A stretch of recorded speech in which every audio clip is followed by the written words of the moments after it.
Naila masuk ke dalam rumahnya dengan marah-marah. Dia lalu menghempaskan dirinya pada sofa sambil bersungut-sungut. Aisyah itu pintar sekali. Kenapa dia bisa tahu jika aku mengincar suaminya? Gumamnya dengan pelan. Tapi aku tak peduli. Walaupun dia sudah tahu, aku tetap akan berusaha menarik perhatian dokter tampan itu. Aku yakin, dengan kecantikan wajahku dan keindahan tubuhku ini, suaminya lambat laun akan melirikku.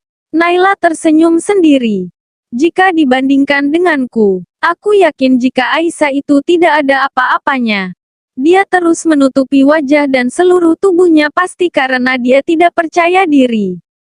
Naila terus bergumam sendiri hingga membuatnya tak sadar jika Andra suaminya yang baru bangun terheran-heran melihatnya. Mau kemana kamu sudah dandan pagi-pagi? Andra bertanya sambil menguap. Bukannya menjawab, Naila malah melihat suaminya dengan kesal dan jijik. Apa tidak ada lagi makanan? Andra yang mengangkat tudung saji di atas meja makan melirik istrinya dengan kesal. Tidak, beli saja kalau kamu lapar. Andra menghampiri istrinya. Apa maumu? Kenapa kelakuanmu semakin hari semakin menjadi? Naila langsung berdiri. Lagi-lagi terjadi perdebatan sengit. Keduanya tampak adu mulut, saling memaki, menyalahkan dan membela diri. Kita tak bisa seperti ini terus. Mungkin lebih baik jika sebaiknya kita berpisah saja, ucap Naila dengan entengnya. Andra kaget. Aku tak ingin punya suami sepertimu. Aku ini cantik. Seharusnya aku mendapatkan suami yang juga tampan.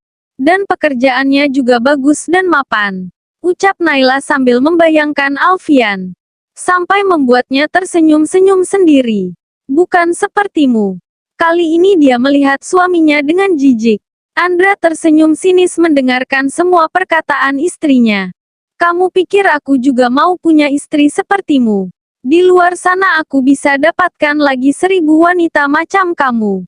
Naila yang terpancing kembali mengeluarkan kata-kata yang lebih menyakitkan untuk suaminya. Tak mau kalah, sang suami juga melakukan hal yang serupa. Di luar, Alfian yang akan berangkat kerja, seperti biasa diantar oleh istrinya. Di depan pintu keduanya sama sekali tak menghiraukan pertengkaran sang tetangga yang terdengar dengan sangat jelas. Alfian tetap mencium kening istrinya dengan mesra. Begitu juga dengan Aisyah yang mencium tangan suaminya dengan hangat. Tiba-tiba Naila keluar dengan marah diikuti oleh suaminya. Masih terus saling berargumentasi. Melihat Aisyah dan Alfian, Naila dan suaminya langsung terdiam. Hati-hati di jalan sayang. Aisyah melingkarkan tangannya di pinggang Alfian. Alfian tersenyum melihat istrinya. Lia, hati-hati juga di rumah sayang. Melihat kemesraan keduanya, Naila dan suaminya salah tingkah. Keduanya saling melirik satu sama lain. Selepas kepergian suaminya, Aisyah akan kembali masuk ke dalam rumahnya.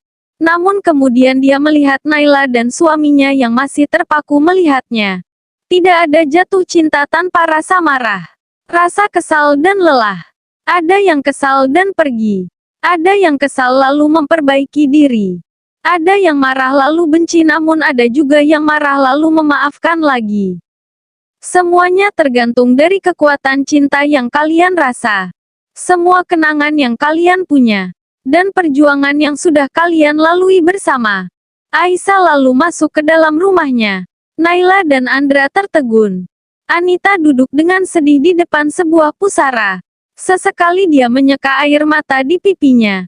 Papa, maafkan Nita, gumamnya lirih. Anita menunduk sedih. Mengingat kembali kebersamaannya dengan sang ayah beberapa tahun yang lalu. Sebagai anak perempuan satu-satunya, tentunya dia menjadi anak kesayangan yang selalu dimanja. Tak pernah sekalipun sang ayah membentak atau memarahinya.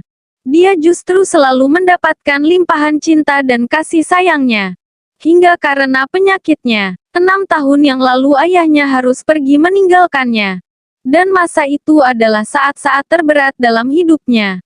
Dia yang pada saat itu sedang menempuh pendidikan spesialisasi dokternya bahkan sempat terpikirkan untuk berhenti.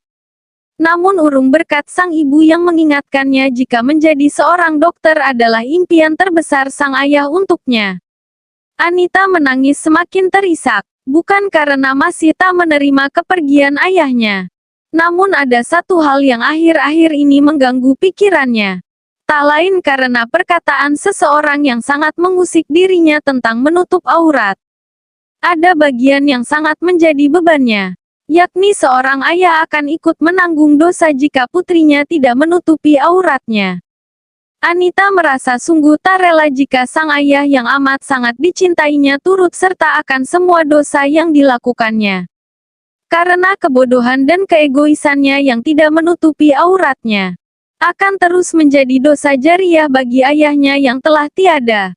Papa, maafkan Nita. Anita terus menangis memikirkan berapa banyak dosa yang telah dia berikan pada ayahnya. Aisyah memeluk Anita dengan erat. Dia sangat senang hingga tak terasa Aisyah menangis bahagia. Hidayah itu mahal. Setelah kamu mendapatkannya, tetaplah istiqomah walaupun susah. Memang tak mudah tapi teruslah berbenah dan tetap lillah. Ucap Aisyah sambil menatap wajah Anita. Anita tersenyum. Terima kasih. Sedikit banyaknya kamu ikut turut andil akan perubahanku ini. Alhamdulillah ya Allah. Aisyah kembali menangis bahagia. Kembali dia menatap penampilan Anita. Dengan baju syari dan hijabnya, wajahnya terlihat menjadi semakin cantik bercahaya. Aku ingin memperdalam ilmu agamaku. Ucap Anita tiba-tiba. Itu bagus. Alhamdulillah. Aku ingin belajar di pesantren ayahmu. Aisyah mengerutkan keningnya. Lalu pekerjaanmu. Aku berencana untuk berhenti. Berhenti. Untuk sementara ini, aku ingin fokus belajar dulu. Setelah itu aku berencana untuk membuka klinik bersalin saja. Sepertinya itu tak akan menguras waktuku.